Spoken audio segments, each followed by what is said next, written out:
Após introduzir o conceito de tensor de tensões ou tensor-tensão, nós vamos ver agora algumas formas de representação desse tensor.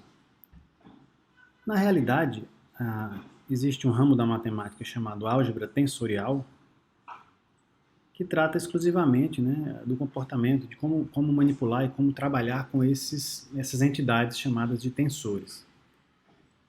Nós aqui não precisamos utilizar todos os rigores da álgebra tensorial. Para entender mais facilmente, a gente pode, de forma simplificada, dizer que um tensor ele pode ser representado por uma matriz 3x3 no caso. No caso do tensor de tensões, essa matriz é composta na diagonal pelas componentes normais e nos termos fora da diagonal com as componentes de cisalhamento. Como a gente provou que tal xy e tal yx são iguais, esse tensor e a matriz correspondente a ele são chamados de tensor simétrico. Uma notação mais prática e muito utilizada, por exemplo, em programação ou em problemas que você vai resolver na mão, é a notação vetorial, onde eu agrupo as 6 componentes independentes de tensão num vetor, colocando primeiramente as tensões normais e em seguida as tensões de cisalhamento. Essa notação ela simplifica muito o trabalho e evita que a gente tenha que trabalhar com as regras da álgebra tensorial. No estado plano de tensões, como nós já vimos, eu posso simplificar essa matriz para uma matriz 2x2. Consequentemente, o vetor correspondente ao estado de tensões seria um vetor de 3 componentes apenas. O próximo passo é a gente aprender a calcular a tensão em um plano que tem uma inclinação qualquer em um determinado ponto.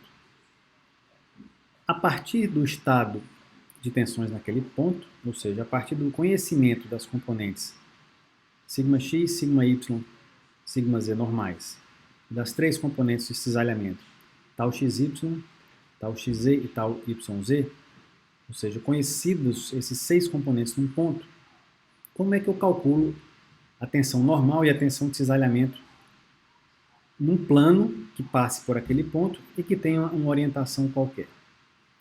Isso é o que está representado nessa figurinha, e esse plano com orientação qualquer está representado por esse triângulo azul. E o que é que caracteriza esse plano com orientação qualquer é o seu vetor normal. O vetor normal com 3 componentes. Assumimos desde já que esse vetor normal é unitário, certo? Então, para que eu possa calcular as componentes de tensão referentes a este plano, a tensão normal referente a esse plano e a tensão de cisalhamento referente a esse plano, eu preciso definir primeiro quem que é a tensão normal, quem que é o vetor normal, e quais são as componentes de tensão nesse ponto, as componentes cartesianas. A partir daí, a minha tarefa é determinar quanto vale esse vetor tensão. Lembrando, o vetor tensão no plano é um vetor que tem uma orientação aqui que não é conhecida a priori, pode ter uma orientação qualquer, e representa a resultante das forças distribuídas neste plano. Quando eu levo ao limite e divido pela área, esse vetor tensão me dá a tensão no plano, ou seja, força por unidade de área. Então, quais são os dados de entrada do problema? São as 6 componentes de tensão cartesianas e a orientação que você quer calcular o vetor tensão, ou seja, essa normal aqui, ou esse vetor normal unitário. Certo? Então, colocando o problema mais uma vez. Eu quero saber quanto valem as tensões num plano com inclinação qualquer, com orientação qualquer. Eu sei as componentes de tensão relativas ao sistema de coordenadas cartesianas e sei quanto que é o vetor normal, qual que é a orientação desse plano em relação ao qual eu quero calcular o vetor tensão. Tensão e as componentes de tensão cartesiana, nós vamos mostrar algumas relações geométricas que nós vamos precisar na demonstração. Bom, esse triângulo, né, nós retiramos aí da figura as setinhas das tensões normais de cisalhamento, bem como o vetor tensão. Então vamos estudar somente o comportamento, né, a geometria desse plano para o qual nós queremos calcular o vetor tensão. Esse plano, como já foi dito, é caracterizado pelo seu vetor normal n, esse normal considerado unitário, e as componentes desse vetor normal, nx, ny e nz, são simplesmente, por exemplo, a componente y, que eu vou chamar de n índice y, é simplesmente o módulo de n vezes o cosseno desse ângulo θy. Portanto, a componente do vetor normal unitário na direção y é simplesmente o cosseno desse ângulo θy que o próprio vetor faz com o eixo y. Analogamente, as componentes de n na direção x e z são os cossenos dos ângulos que o vetor n forma com o eixo x e com o eixo z, respectivamente. Esses três ângulos são chamados cossenos diretores do vetor. Então, o que é que nós vamos fazer aqui? Nós vamos imaginar inicialmente, você tem esse plano, né, está definido aqui por esse triângulo. Esse plano, nós vamos dizer que ele tem uma área pequena dA e, evidentemente, ele é definido pelo vetor normal. Então, o vetor normal, se você prolongar aqui até a origem, ele vai vir da origem, essa reta vai vir da origem furar o plano com uma determinada direção espacial. A partir desse ponto aqui, onde ocorre a interseção da linha de ação do vetor com o plano que a gente quer calcular, cuja normal a gente está trabalhando, a gente consegue definir aqui um ponto dessa interseção e aparece, né, se eu ligar o ponto D lá em cima até esse ponto de interseção e prolongar até aqui embaixo, eu defino essa minha reta, esse meu segmento de reta DC. Então, pegando aqui o triângulo ABD, que é o triângulo representativo desse plano, a área desse triângulo ABD, que eu chamei de DA, ele é quem? É a base pela altura dividido por 2.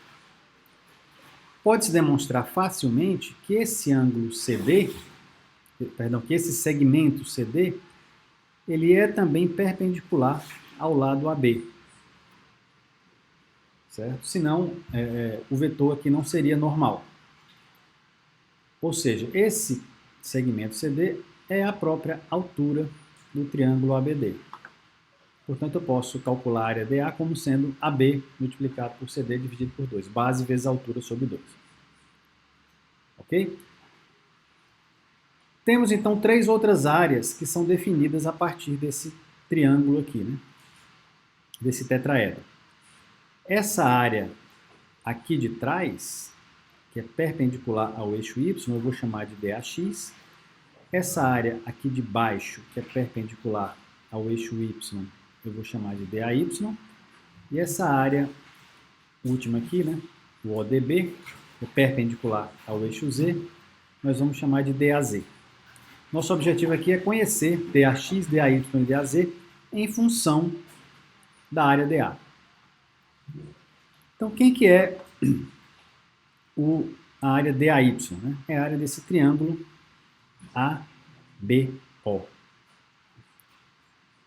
Se eu pegar esse triângulo aqui DCO, e mais esse pedacinho de segmento de reta que vai da origem até o ponto de interseção, a gente chega à conclusão que esse ângulo aqui é 90 graus, e esse ângulo também é 90 graus, certo? O verde aqui com o vermelho. De tal sorte que, se esse ângulo aqui eu definir como θy, a componente de projeção de n no eixo y, por semelhança desses dois triângulos, esse ângulo também vale θy. Então, essa distância OC, que vem a ser a altura do triângulo ABO, é igual à altura, é igual a esse ângulo CD segmento CD multiplicado pelo cosseno de θy. Concluindo, a altura DAY, que é essa área, perdão, a área DAY, que é essa área aqui de baixo, é igual a AB multiplicado por CO dividido por 2, substituindo o CO como CD cosseno de θy, e usando essas duas relações iniciais, a gente chega à conclusão de que o DAY é igual ao DA multiplicado pelo cosseno de θy. Ou seja, a relação entre DAY e DA, se eu pegar o DAY e dividir por DA, eu acho justamente o cosseno de θy. Essa mesma operação pode ser feita para os outros planos,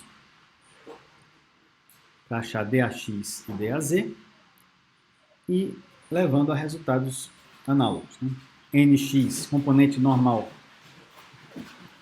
na direção x, o cosseno de θx, é igual a DAX sobre DA. E o cosseno de θz é DAZ sobre DA. Podemos então voltar à questão do equilíbrio do tetraedro diferencial. Esse elemento que nós estamos visualizando que tem essa face com o vetor normal unitário n, e para o qual nós estamos querendo descobrir o valor do vetor tensão, né? Os componentes do vetor tensão que eu chamei aqui de T índice n. Simplesmente vamos aplicar a condição de equilíbrio nas três direções, somatória das forças na direção x igual a zero, somatória das forças em y e em z igual a zero. Para aplicar o equilíbrio aqui, a gente precisa levar em consideração que quando eu falo em equilíbrio de forças, né, aqui eu tenho tensões, né, que são forças por unidade de área. Portanto, para fazer o equilíbrio, a gente tem que sempre que multiplicar cada uma dessas tensões pela área onde ela está atuando.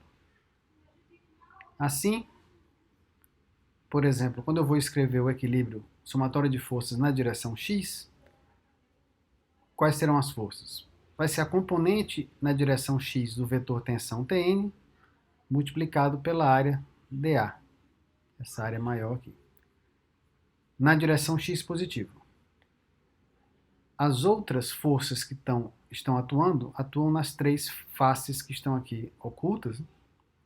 Uma delas vai ser a tensão normal na direção x multiplicada pela área dAx. A outra vai ser a tensão de cisalhamento yx, ou seja, perpendicular a y, apontando na direção x, multiplicado pela área dAy. E a última componente vai ser o tau Zx, tensão de cisalhamento, multiplicado por essa área aqui, dAz. Então eu chego à primeira equação de equilíbrio, TxdA menos sigma x dAx menos tau yx dAy menos tau Zx dAz. Certo? Essa somatória de forças na direção x correspondente às tensões, que a gente está vendo na figura, multiplicada pelas suas respectivas áreas. E já pegamos aí todos os componentes na direção x. Analogamente, nós podemos fazer o equilíbrio na direção y. Vão aparecer a componente y do vetor tensão, vai aparecer a tensão normal sigma y e as duas tensões de cisalhamento tau xy e tau zy. Então eu tenho aqui a segunda equação de equilíbrio somatória de forças na direção y. E finalmente, para a direção z, nós vamos ter, mais uma vez, né, componente z do vetor tensão, menos as tensões que atuam ao longo do eixo z, multiplicadas pelas respectivas áreas. Como nós já deduzimos no slide anterior, a relação entre o vetor normal e as áreas do tetraedro, ou seja, cada areazinha dessa, dAx é igual a nx vezes dA. dAy é igual a dAx é igual a nx dA.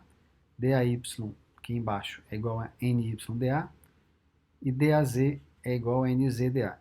Esses nx, ny e nz são as componentes do vetor normal unitário, ou, da mesma forma, os cossenos diretores desse vetor normal unitário. Então a gente vai usar essa relação, certo? Por exemplo, eu vou dividir aqui, por exemplo, todo mundo por dA, e nessas equações de cima vão aparecer os cossenos diretores ou as componentes do vetor normal. Agrupando tudo isso em forma de uma equação matricial, eu tenho que as tensões, né, os componentes do vetor tensão num plano qualquer definido pelo vetor normal unitário n, são iguais a essa matrizinha que aparece aqui, onde aparecem todos os componentes de tensão, multiplicada pelas componentes do vetor normal. Observando a matriz, a gente vê que essa matriz, na verdade, ela é a matriz que corresponde ao tensor de tensões, só que transposta, ou seja, as linhas trocadas pelas colunas. Portanto, a expressão mais rigorosa para o vetor tensão normal, o vetor tensão num plano qualquer, é simplesmente igual ao tensor de tensões transposto multiplicado pelo vetor normal correspondente àquele plano. Então, para eu calcular o vetor tensão numa inclinação qualquer, num plano qualquer, eu preciso do estado de tensões do ponto, ou seja, esse tensor sigma, e preciso, evidentemente, da direção do plano que a gente quer calcular. Como o tensor tensão é um tensor simétrico, ele é igual ao seu transposto, então a gente não precisa nem considerar esse transposto aqui nessa expressão. Simplesmente podemos dizer que o vetor tensão no plano qualquer é igual à matriz correspondente ao estado de tensões cartesianas multiplicado pelo vetor normal unitário na direção que você quer calcular. Isso vai me fornecer quem? Vai me fornecer o vetor tensão, ou seja, uma força resultante nessa área dA, nessa área triangular, por unidade de área.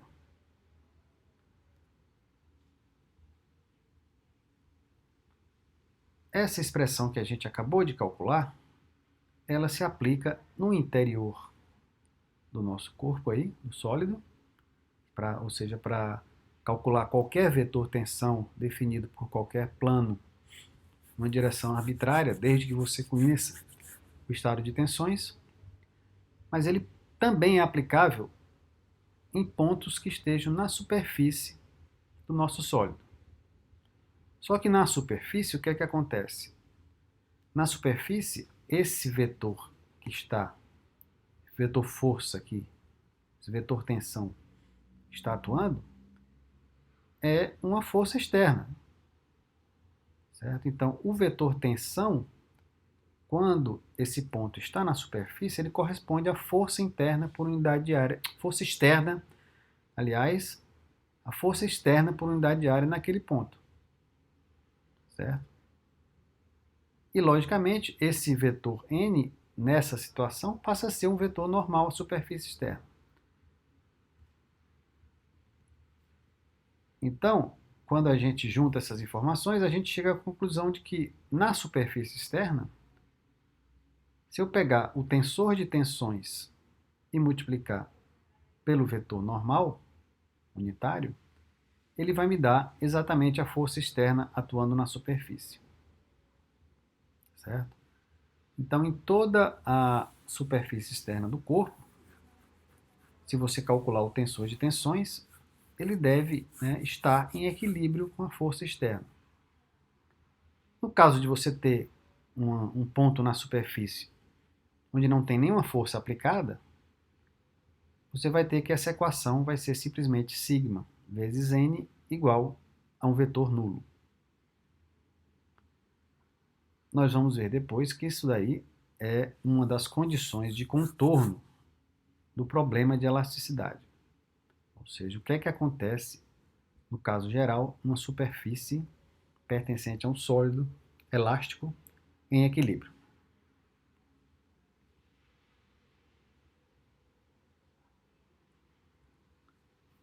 Conhecendo a definição e a nomenclatura das tensões, nós podemos agora partir para deduzir algumas equações muito importantes, que são as chamadas equações diferenciais de equilíbrio. Em geral, as tensões dentro do corpo, elas variam. Elas variam ponto a ponto. Então, cada uma das componentes de tensão é uma função que depende no ponto do espaço, ou seja, vai depender de x, y e z. Nós já chegamos a mencionar aqui que um caso particular do estado geral de tensões é o estado plano de tensões, onde você só tem tensões atuando no plano XY. Ou seja, não existe nenhuma componente apontando na direção Z. Nesse caso, você tem três possíveis componentes de tensão, que já usando a simetria, e essas componentes de tensão não vão mais variar com x, y e z, vão variar somente com x e y. Nós vamos usar esse caso particular do estado plano de tensões para deduzir as equações de equilíbrio, as equações diferenciais de equilíbrio, porque facilita a visualização, as equações ficam mais curtas, mas a ideia é a mesma do caso geral. Devemos acrescentar também que condições de equilíbrio, elas impõem restrições ao campo de tensões, ou seja, elas obrigam certas relações entre as componentes de tensões. E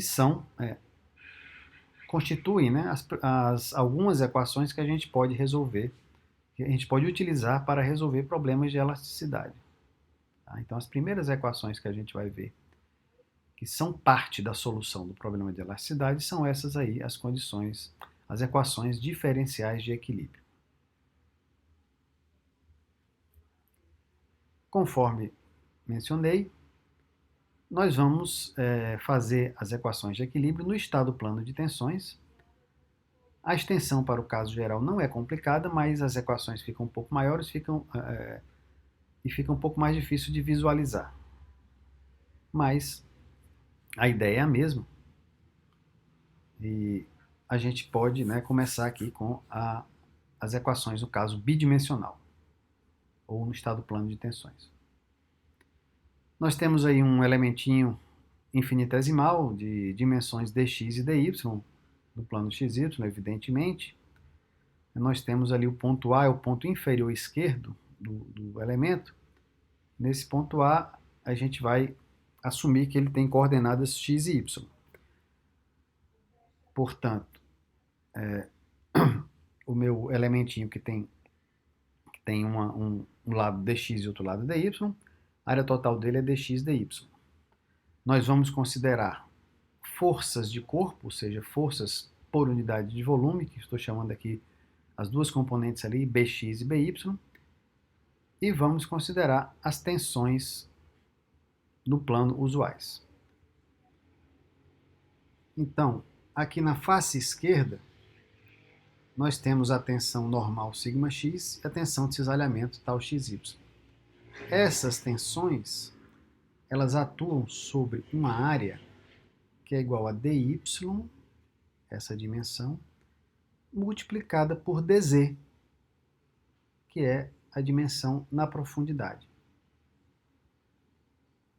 Aqui na face inferior, nós vamos ter a tensão normal σy e a tensão de cisalhamento tal yx.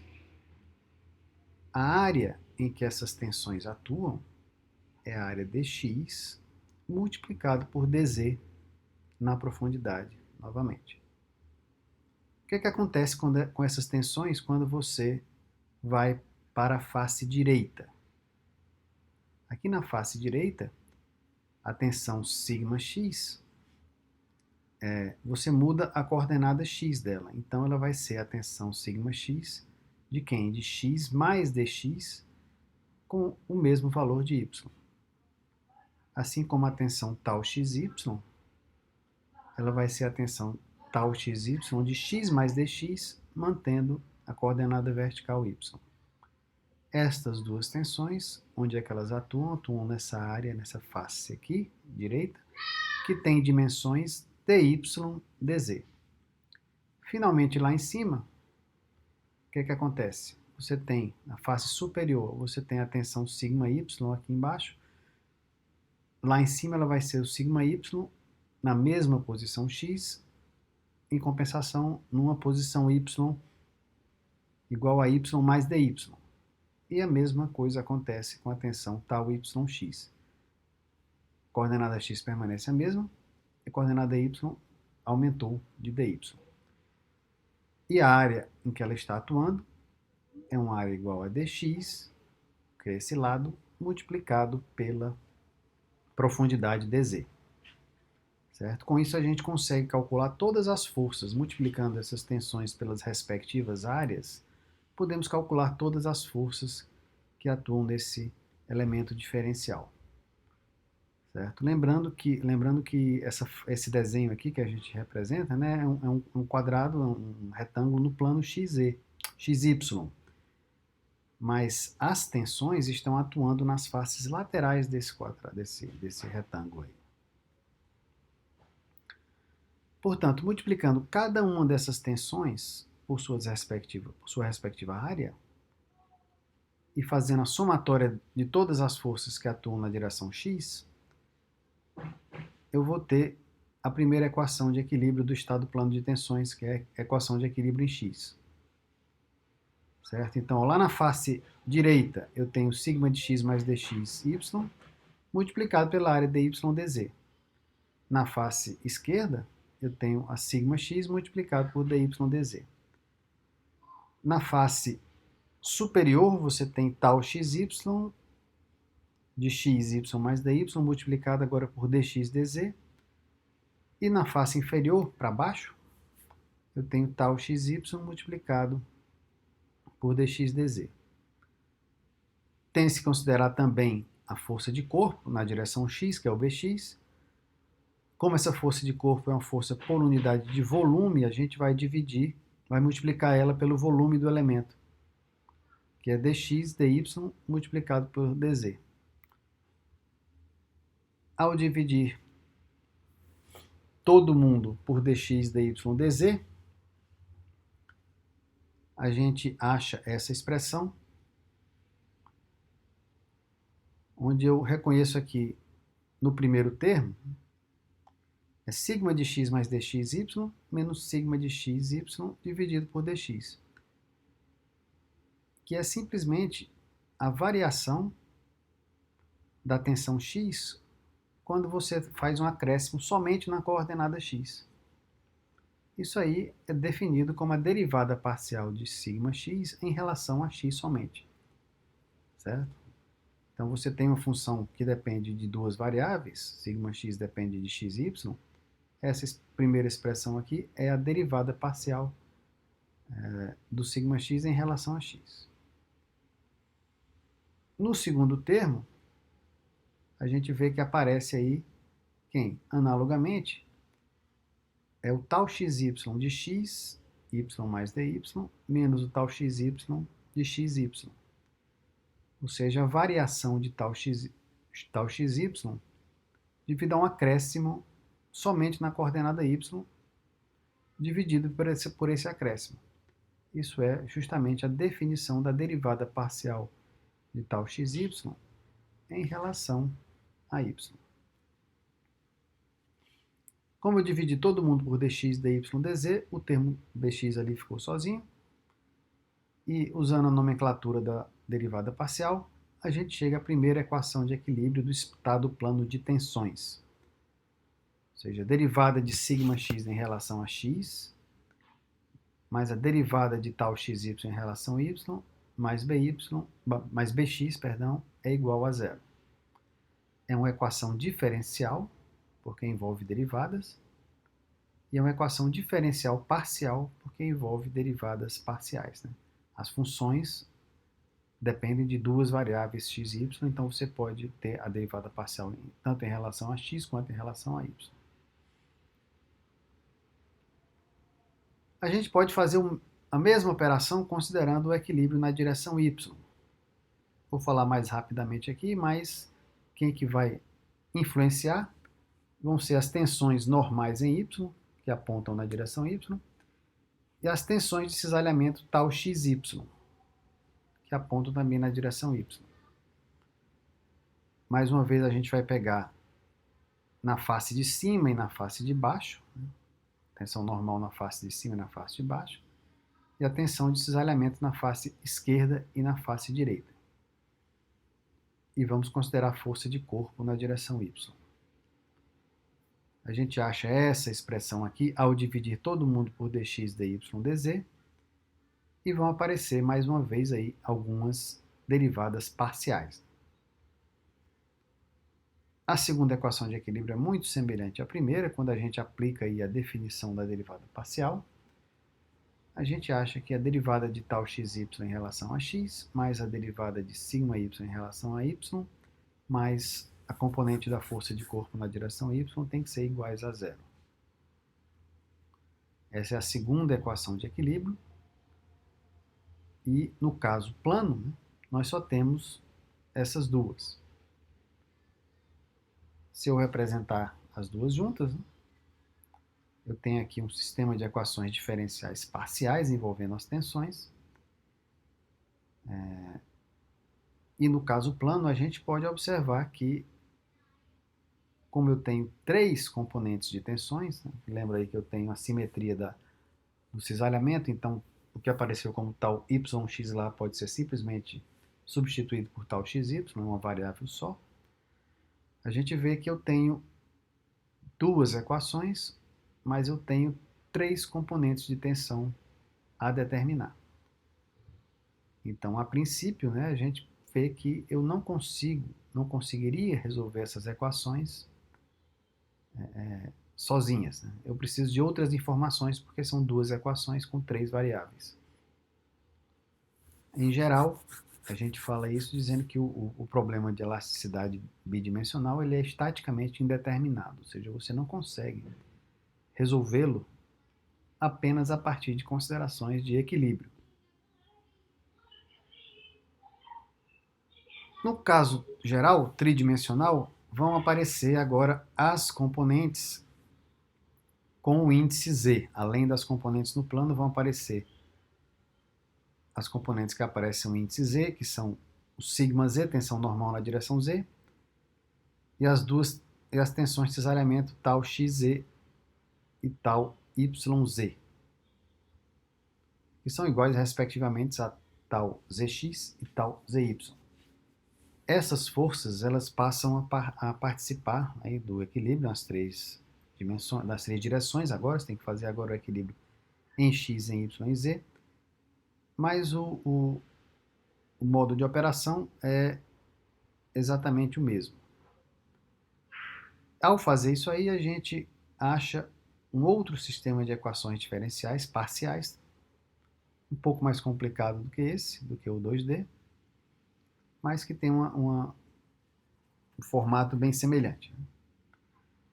Então nós passamos, no caso geral, a ter três equações diferenciais parciais de equilíbrio que vão envolver 6 componentes de tensão, a saber, sigma x, sigma y, sigma z, tensões normais, tal xy, tal xz, tal yz, tensões de cisalhamento. Portanto, no caso geral, tridimensional, a gente tem 3 equações de equilíbrio apenas e 6 componentes de tensão, tornando realmente o problema ainda mais difícil de ser resolvido usando apenas as considerações de equilíbrio. Resumindo, as equações diferenciais de equilíbrio elas devem ser obedecidas num problema de elasticidade, mas elas são insuficientes para resolver o problema.